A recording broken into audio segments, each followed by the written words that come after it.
네, 주님의 이름으로 환영하고 축복합니다. 꽃 따신 분들 많은데 우리 인사하시죠. 어버이날 축하드립니다.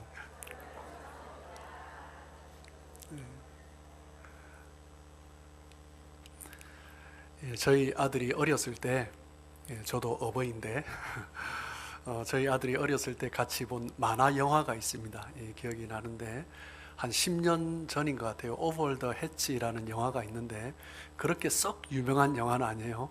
그런데 이제 그 영화를 보면서 기억에 남는 대사가 몇 가지가 있습니다. 그 영화의 내용은 무엇이냐면 숲속에 사는 동물들이 인간들이 점점 개발을 하니까 점점 숲을 이제 먹어 들어가는 거죠. 그러니까 이제 서식질도 점점 잃고 뿐만 아니라 점점 숲을 잃으니까 동물들이 먹을 양식이 부족한 거죠. 그래서 이제 그 동물 중에 한 마리 너구리가 인간들이 사는 곳에 좀 자주 왔다 갔다 하다 보니까 먹을 것이 너무 많은 거예요. 그래서 이제 이 너구리가 굉장히 착해서 자기 혼자만 왔다 갔다 하지 않고 동네에 있는 동물들을 다 모아서 우리가 저곳으로 가자. 저곳에 가면 먹을 것이 많다. 이렇게 해서 숲에서 나와서 도시로 이주하는 동물들의 이야기가 오버 더 해치라는 만화 영화의 내용입니다. 주인공 너구리는 그 광경을 보면서 굉장히 중요한 것을 발견합니다. 무엇이냐면 도시에 사는 인간들은 끊임없이 먹는 존재들이다 라는 것입니다. 인간들이 살고 있는 곳 근처를 가보면 언제나 먹을 것이 풍성했습니다. 주인공 너구리가 다른 동물들에게 말을 하기를 뭐라고 하냐면 우리는 살기 위해 먹지만 인간들은 먹기 위해 산다. 이렇게 표현을 합니다. 너구리는 그것을 직접 보여주겠다고 주변에 있는 동물들을 다 모아서 가자라고 하죠. 그래서 함께 너구리를 앞세워서 동물들이 이제 도시로 옵니다. 도시로 와서 인간들의 사는 모습을 엿보니까 아니나 다를까 계속 먹고 있는 거죠. 그래서 이제 너구리가 먼저 경험한 것을 친절하게 설명해 줍니다. 저 목구멍은 파이가 들어가는 곳이고, 그리고 인간들이 가지고 있는 저 전화기는 전화를 하면 음식이 현관문까지 배달되는 음식을 주문하는 기계고, 그리고 인간들은 하루 종일 소파에 누워서 감자칩을 먹으면서 그렇게 살아가는 존재들이 바로 인간들이다. 이렇게 이야기를 해줍니다.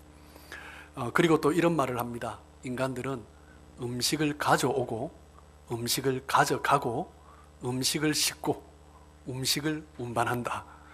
자기가 바라본 인간들의 모습이 그게 다였다라는 것입니다.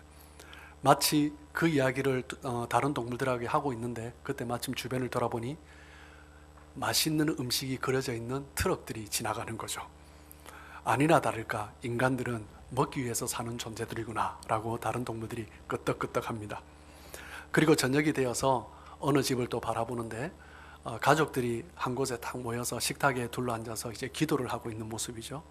그러니까 이 너구리가 뭐라고 하냐면 저곳이 바로 인간들이 음식을 예배하는 제단이야.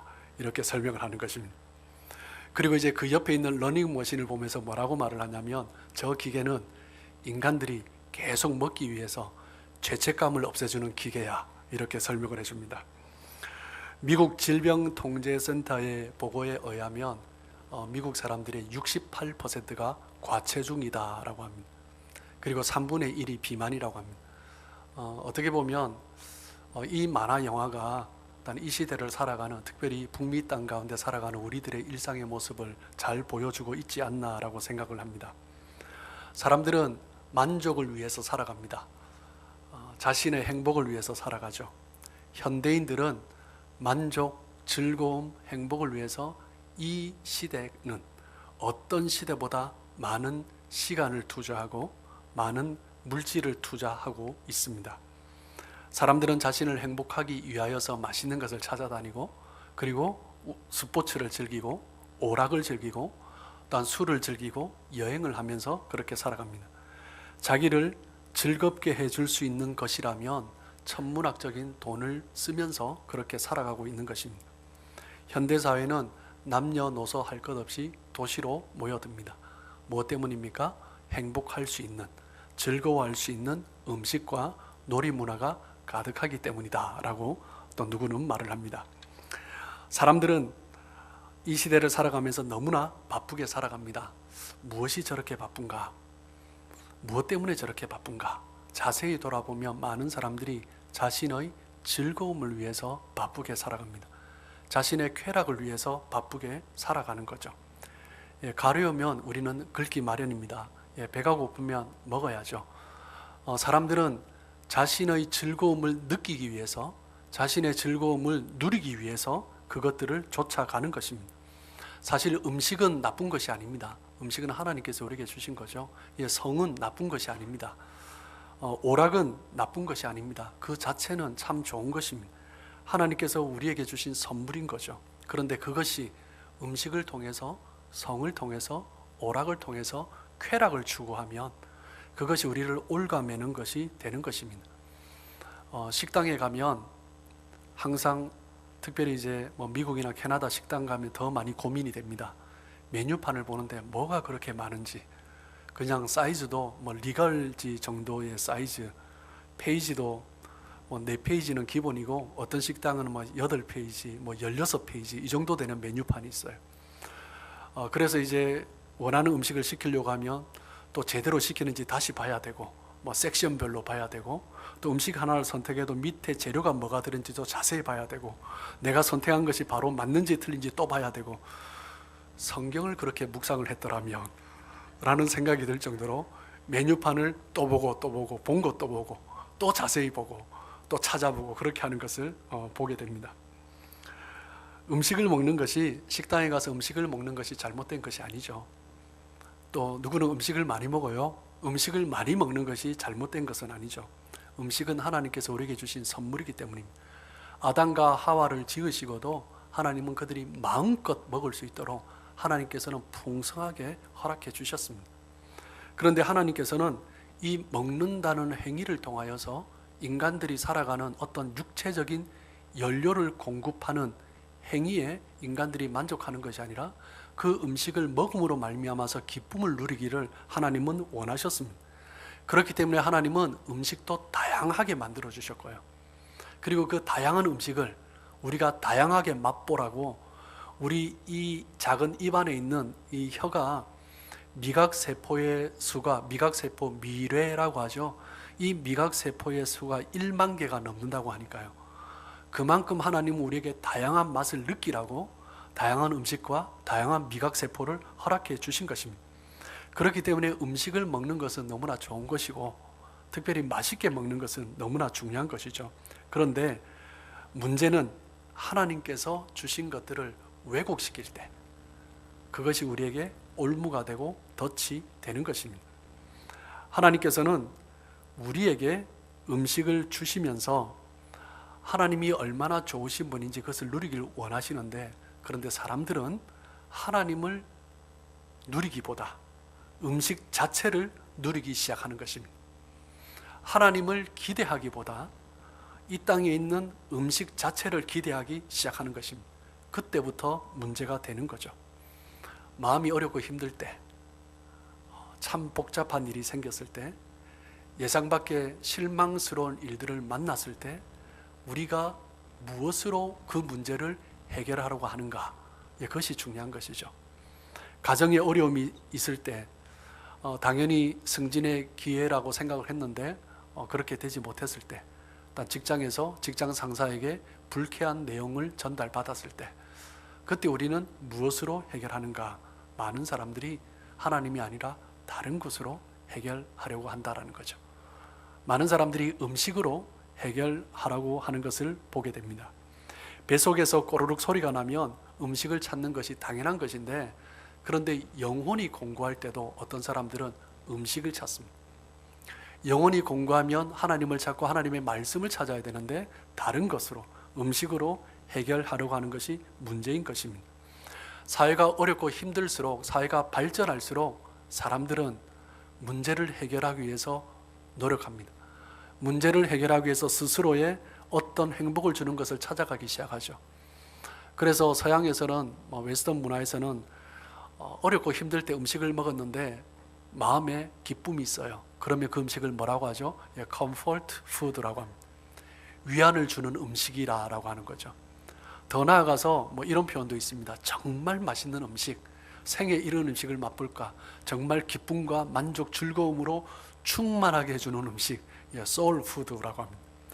영혼의 음식, 음식에 무슨 영혼이 있다고 소울 푸드라는 단어를 쓰고 있습니다. 그런데 comfort라는 단어도 그렇고 soul이라는 단어도 그 자체는 하나님으로부터 오는 거잖아요. 하나님께서 자신을 소개할 때 comforter라고 소개하십니다. 위로자라고 소개하십니다. 하나님은 우리에게 위로를 주길 원하십니다. 우리에게 위로를 주기 위해서 하나님은 기다리시는 분이십니다. 하나님은 우리와 대화할 준비가 되어 계신 분이십니다. 하나님은 우리에게 만족을 주기 위해서 기다리시고 기다리시는 분이십니다. 그런데 사람들은 comforter, 하나님을 찾는 것이 아니라 comfort food를 찾아가는 거죠. 프랭크 페렐이라는 사람이 인류의 질병과 재난의 상당 부분은 육신의 음식으로 영혼을 먹이려고 애쓰는 것에서부터 시작된다, 이렇게 표현을 했습니다. 많은 문제들이 영혼의 문제인데 사람들이 음식으로 해결하려고 한다라는 거죠. 요한복음 6장 말씀에 보면 우리가 잘 아는 오병이어의 기적이 있습니다. 보리떡 5개와 물고기 2마리로 예수님께서 남자만 5,000명, 여자아이까지 다 포함하면 적어도 15,000에서 2만 명은 좋게 되었을 것입니다. 그 따르던 수많은 무리들에게 예수님은 오병이어로 먹이셨고, 그리고 풍족히 먹이실 뿐만 아니라 12광주리가 남도록 하나님께서 그 풍성한 은혜를 부어주셨습니다. 그 후에 예수님께서 그 따르던 무리들에게 말씀하십니다. 요한복음 6장 26절 말씀을 보시면, 하반절에 보시면 너희가 나를 찾는 것은 표적을 본 까닭이 아니요 떡을 먹고 배부른 까닭이로다 라고 말씀하십니다. 그들이 풍족히 그 음식을 먹었음에도 불구하고 그 후에 예수님을 따라오는데 예수님께서 분명하게 너희가 나를 찾는 것은 배부르기 때문에 따라오는 것이다, 어떤 기적이 아니라 너희가 배부르기 때문에 따라오는 것이다 라고 말씀하는 거죠. 예수님은 오병이어의 기적을 통하여서 풍성히 먹이시는, 참 만족이 되시는 그 예수님을 경험하기를 기대하셨습니다. 그런데 그들은 떡을 위해서 예수님을 쫓아오는 거죠. 27절 말씀을 보시면 썩을 양식을 위하여 일하지 말고 영생하도록 있는 양식을 위하여 하라. 이 양식은 인자가 너희에게 주리니 인자는 아버지 하나님께서 인치신 자니라. 예수님께서 스스로 자기 자신이 영원한 양식이다 라고 말씀하십니다. 제자들이 먼저 해야 될 것은 무엇입니까? 영원한 양식을 찾는 거죠. 예수님을 찾는 것입니다. 예수님을 믿고 예수님께서 말씀하신 것을 따르는 것을 먼저 해야 된다라고 이야기하시는 것입니다. 그런데 그들은 여전히 예수님께서 이렇게 말씀하셨음에도 또 요청합니다. 예수님을 믿을 수 있도록 우리에게 표적을 보여주십시오. 그때 예수님께서 또 말씀하십니다. 요한복음 6장 35절입니다. 예수께서 이르시되 나는 생명의 떡이니 내게 오는 자는 결코 줄이지 아니할 터이요 나를 믿는 자는 영원히 목마르지 아니하리라. 예수님은 떡을 찾는 이들에게 배고픔을, 육신의 배고픔을 달래줄 수 있는 떡을 찾는 이들에게 자기 자신이 그 떡이 되신다라고 말씀하십니다. 즉 예수님께서 진정한 만족이 되신다라고 말씀하는 거죠. 이 말씀을 듣고 사람들은 만족했을까요? 네, 그렇지 않습니다. 오병이어를 경험한 이 사람들, 예수님께서 또 그들에게 떡을 달라라고 요구했을 때 예수님께서 자기 자신이 영원한 양식이다라고 말씀하셨을 때 많은 사람들이 실망하고 떠나가는 거죠.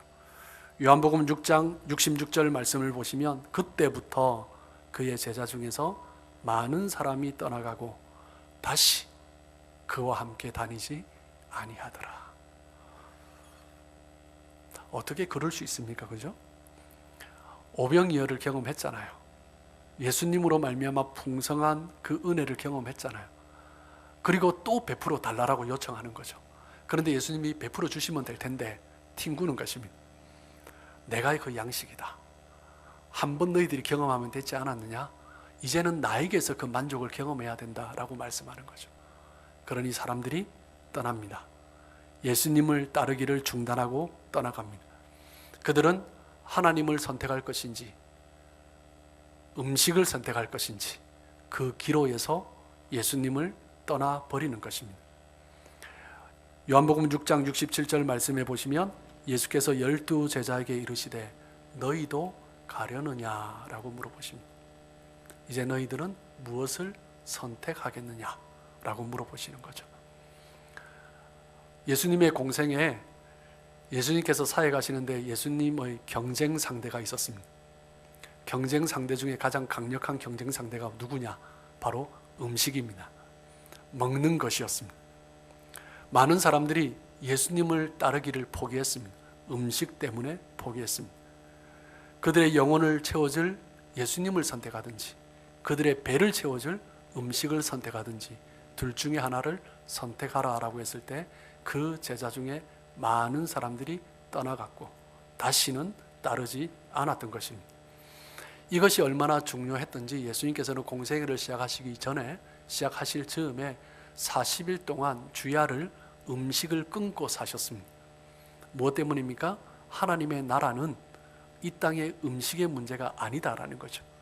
이 음식의 문제 때문에 하나님의 나라의 사역이 방해받기를 원치 않으셨습니다.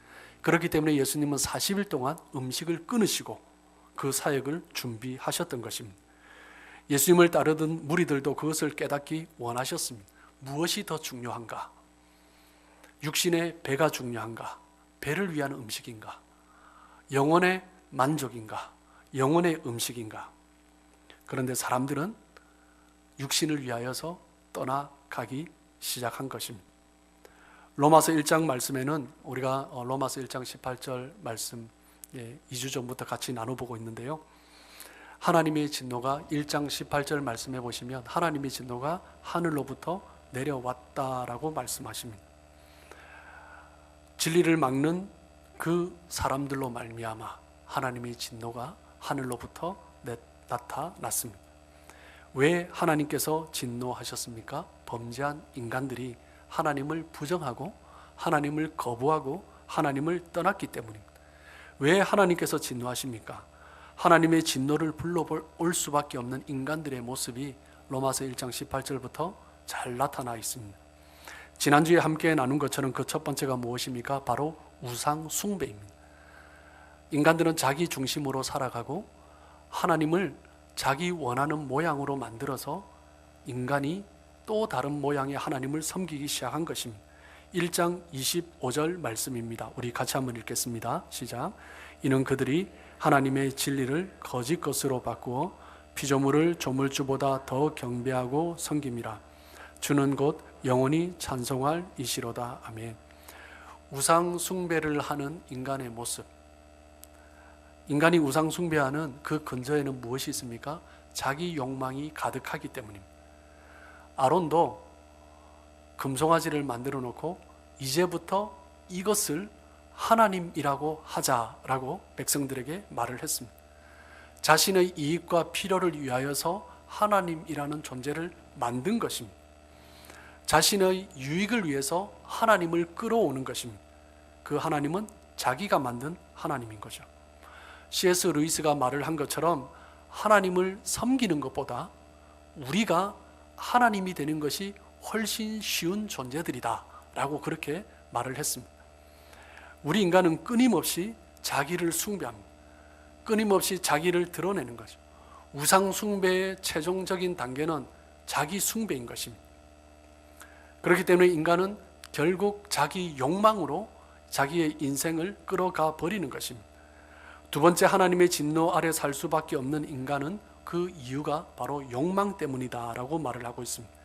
인간의 욕망을 가장 잘 드러내는 부분이 무엇입니까? 바로 성적 타락인 것이죠. 로마서 1장 24절 말씀입니다. 그러므로 하나님께서 그들을 마음의 정욕대로 더러움에 내버려 두사 그들의 몸을 서로 욕되게 하셨으니. 그리고 26절 27절 우리 다시 한번 읽을까요? 자, 시작. 이 때문에 하나님께서 그들을 부끄러운 욕심에 내버려 두셨으니 곧 그들의 여자들도 순리대로 쓸 것을 바꾸어 영리로 쓰며 그와 같이 남자들도 순리대로 여자 쓰기를 버리고 서로 향하여 음욕이 부릴 듯하며 남자가 남자와 더불어 부끄러운 일을 행하여 그들의 그릇 때문에 상당한 보응을. 여기에서 반복적으로 지적하고 있는 것은 더러운 정욕에 사로잡혀 있는 인간의 상태를 묘사를 하고 있습니다. 하나님의 그 은혜 가운데 하나님 그 품에서 떠난 인간들에게 피할 수 없이 나타나는 문제는, 피할 수 없는 주제는 바로 욕망의 문제인 것입니다. 하나님 없는 인간은 그 허전한 마음에 대체물을 찾기 시작합니다. 이것은 항상 우상 숭배와 맞물려 있는 것입니다. 인간들은 그 대체물을 찾으며 자기의 만족을 위해서, 자기의 쾌락을 위하여서 성적인 그 죄들과 연관 맺으면서 그렇게 나아가는 것입니다. 오늘 본문 26절 27절에서 말을 하는 것은 성적 타락이 동성애 형태로 나타나고 있는데, 이 동성애자들의 죄를 지적하는 것 같지만 그 근저에는 하나님을 거부한 인간의 모습, 모든 인간 사회에 일어나는 비정상적인 행동, 행위들에 대해서 지적을 하고 있는 것입니다. 26절 27절에 말을 하고 있는 것처럼 순리대로 하지 아니하고 영리로 행하는 것, 있어야 할 자리에 있지 아니하고 아버지로서, 어머니로서, 그리고 교회 성도로서, 그리고 각자 사회의 위치에서 있어야 될 자리를 지키지 아니하고 마구 섞여 있는 그 모습에 대해서 말씀을 하시는 것이죠. 그 중 하나가 바로 동성애인 것입니다. 이것은 모든 것들이 창조 법칙대로 운영되어야 하는데 왜곡되어 나타나는 현상들에 대해서 지적하는 것입니다. 고장나고 뒤틀려 있는 그 인간의 모습, 하나님과의 관계가 깨어져 버린 인간의 모습, 그 삶의 법칙이 깨어져 버린 그 모습을 지적하고 있는 것입니다. 가정과 결혼을 통하여서 하나님은 성이라는 아름다운 하나님의 법칙을 허락해 주셨습니다. 그런데 그 제도를 깨기 시작하니 성적 타락이 나타나는 거죠. 성적 타락이 나타나는 그 모든 것 가운데는, 모든 그 삶의 영역 가운데 비정상적인 것이 확장되어 가는 것입니다. 인간의 욕망이 잘못 분출될 때 항상 나타나는 문제는 무엇이냐면 가정 밖에서 모든 지저분한 일들이 일어나고 있다라는 것입니다. 하나님께서 본래 의도한 대로가 아니고 자신의 욕망과 쾌락에 이끌는 대로 죄를 짓고 살아가는 인간의 모습, 그것이 뚜렷한 인간의 죄악된 모습을 나타내는 거죠.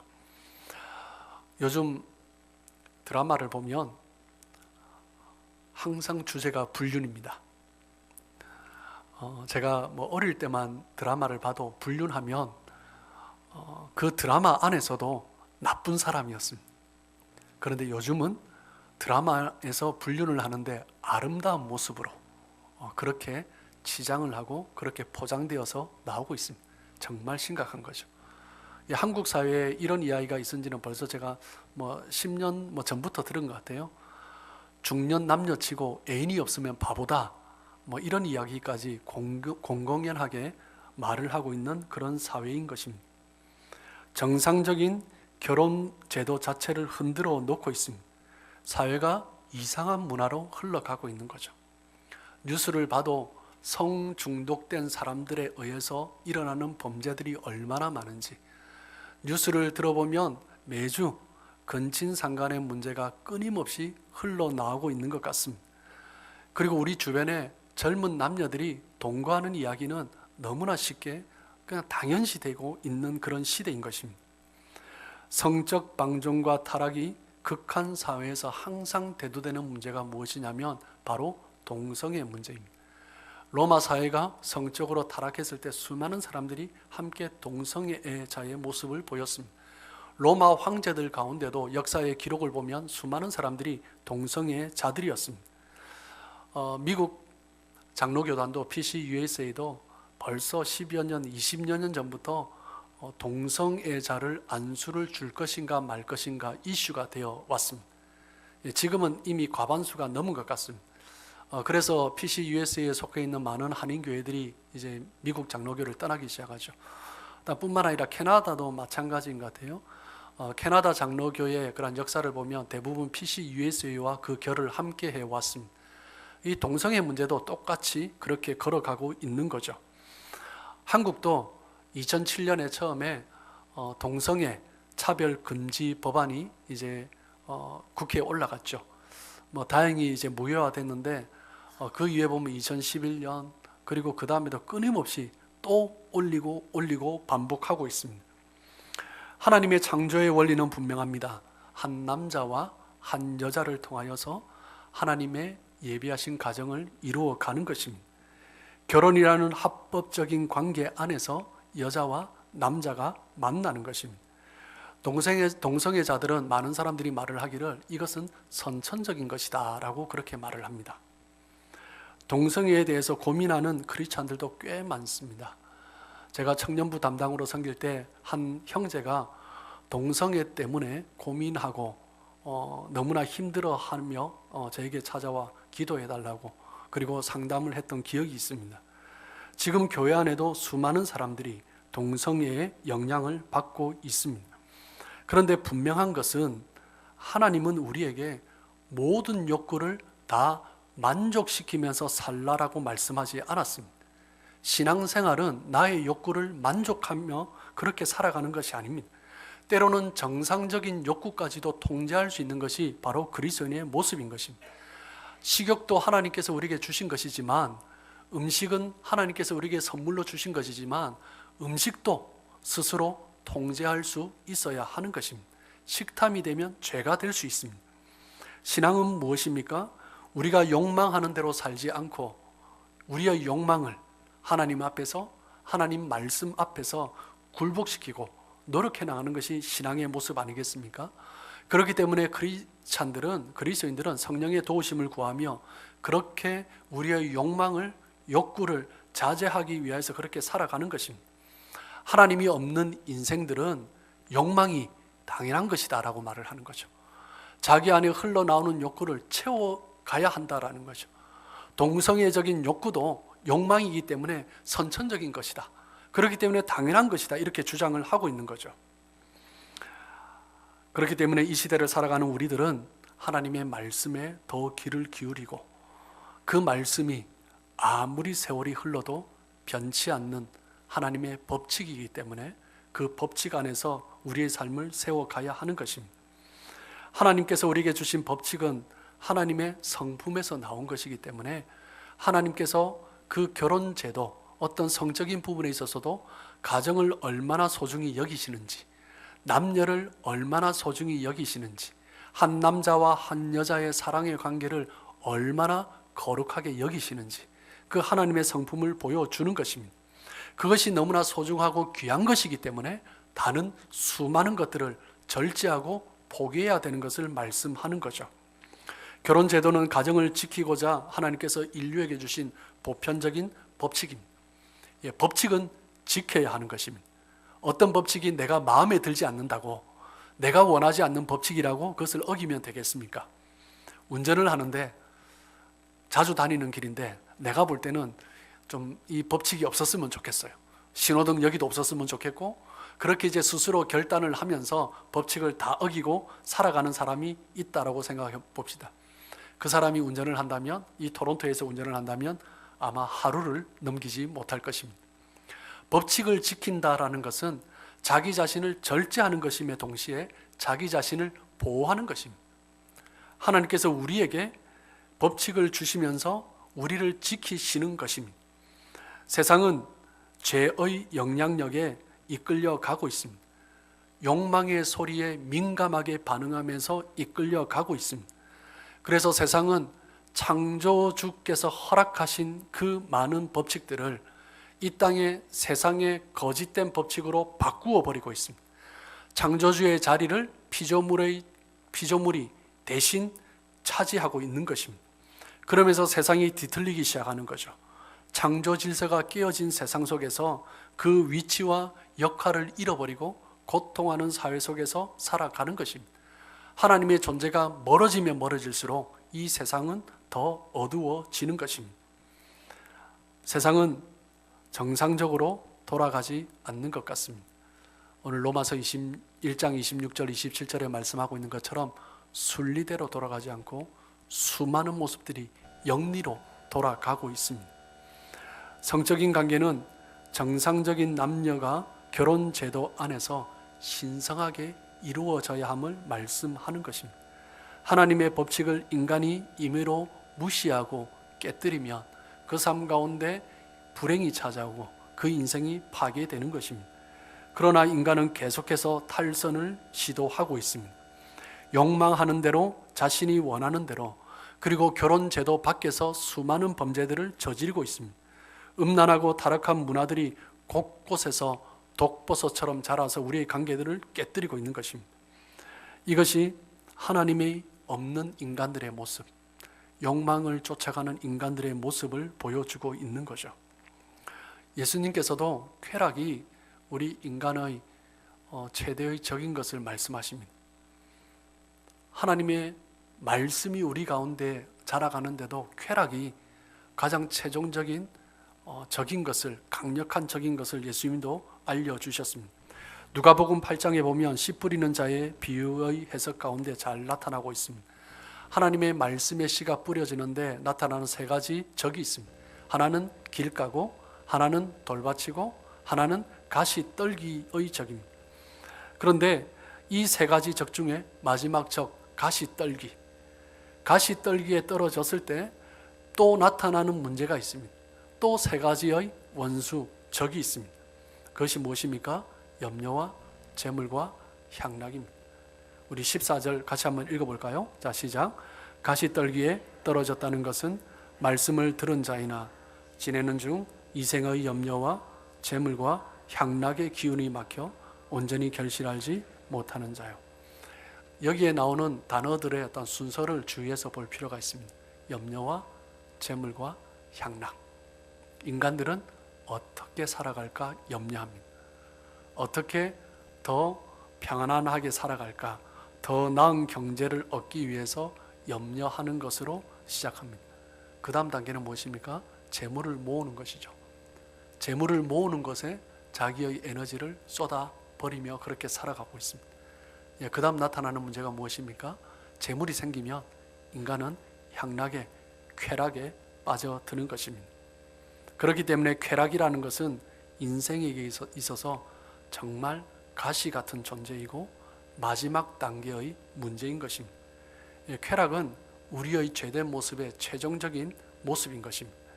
쾌락은 하나님의 말씀이 우리 가운데 떨어질 때 하나님의 말씀을 질식시키고 하나님의 말씀이 우리 가운데 결실하지 못하게 만드는 우리의 최종적인 적입니다. 그렇기 때문에 사람들은 말세가 되면 쾌락을 더 사랑한다라고 사도 바울은 말을 합니다. 디모데후서 3장 4절입니다. 같이 읽을까요? 자, 시작. 배신하며 조급하며 자만하며 쾌락을 사랑하기를 하나님 사랑하는 것보다 더하며. 말세가 되면 될수록 사람들은 하나님보다 쾌락을 더 좋아합니다. 예수님 시대에 수많은 사람들이 예수님을 선택하기보다 음식을 선택하며 떠났듯이 이 시대에도 많은 사람들은 쾌락, 이 세상에서 누릴 수 있는 것을 얻기 위해서 떠나갑니다. 이 시대의 기독교의 가장 최대의 적은 쾌락주의입니다. 이 세상 가운데 수많은 쾌락의 문화 가운데 사람들은 하나님을 버리고 그 음란과 타락과 향락 가운데 빠져드는 것입니다. 사람들이 죄를 짓는 이유는 무엇입니까? 쾌락이 즐겁기 때문입니다. 죄는 우리 몸에 스릴을 주고 흥분을 주고 순간적인 만족을 줍니다. 단조롭고 지루한 일상생활 가운데 또 다른 흥분을 가져다 주는 것입니다. 그것이 바로 우리가 죄를 짓고 있는 이유인 것입니다. 우리가 죄 짓는 까닭은 비록 일시적일 망정 그 쾌락이 순종이 가져다 주는 기쁨보다 더 만족스럽다라고 생각하기 때문입니다. 우리의 유혹이 바로 그것이죠. 죄가 하나님께서 우리를 행복하게 해주는 것보다 우리를 더 기쁘게 해줄 수 있다라는 그런 거짓의 유혹에 빠져들어가고 있기 때문인 것입니다. 존 파이퍼가 말을 합니다. 죄란 우리의 마음이 하나님으로 만족하지 못할 때 일어나는 일이다 라고 그렇게 표현을 했습니다. 우리의 삶 가운데 죄가 드러나는 이유는 무엇입니까? 하나님으로 만족하지 않기 때문입니다. 그렇기 때문에 죄를 제대로 물리칠 수 있는 유일한 길은 하나님 안에서 기쁨을 발견하고 하나님 안에서 그 말씀 안에서 예수님 안에서 예수님을 사랑할 때 누리는 그 기쁨을 누려야 하는 것입니다. 여호와께서 우리의 목자가 되시기 때문에, 하나님이 목자가 되시기 때문에 그 어떤 다른 것으로도 만족하지 않고 그것으로만 만족할 수 있는 그런 인생이 되어야 하는 것입니다. 우리의 삶이 어떠한지, 우리가 선택을 하든 선택을 하지 않든 이 시대는 쾌락주의 문화가 주를 이루어 달려가고 있는 시대입니다. 그렇기 때문에 우리는 자칫하면 그 쾌락의 문화 속에 쉽게 빠져드는 세상 속에서 우리가 살아가고 있습니다. 그렇기 때문에 우리 자신을 돌아보아야 하는 거죠. 나는 정말 말씀 가운데 바로 서 있는가? 나는 정말 여호와 하나님으로 만족하고 있는가? 나는 예수님을 선택하며 살아가고 있는가? 정말 그래야 할 때 우리의 삶 가운데 이 세상에서 말을 하고 있는 거짓이 아니라 하나님께서 우리에게 주시는 영원한 약속, 영원한 생명, 영원한 기쁨을 누리며 그렇게 살아갈 것입니다. 여러분의 삶이 그러하길 주님의 이름으로 축복하고, 그리고 특별히 우리 사랑하는 자녀들이 정말 이 시대 쾌락에 빠져들지 아니하고 주님의 말씀 안에 굳건히 서 있도록 그렇게 기도하시며 세워가시는 저와 여러분 되시길 주님의 이름으로 축복합니다.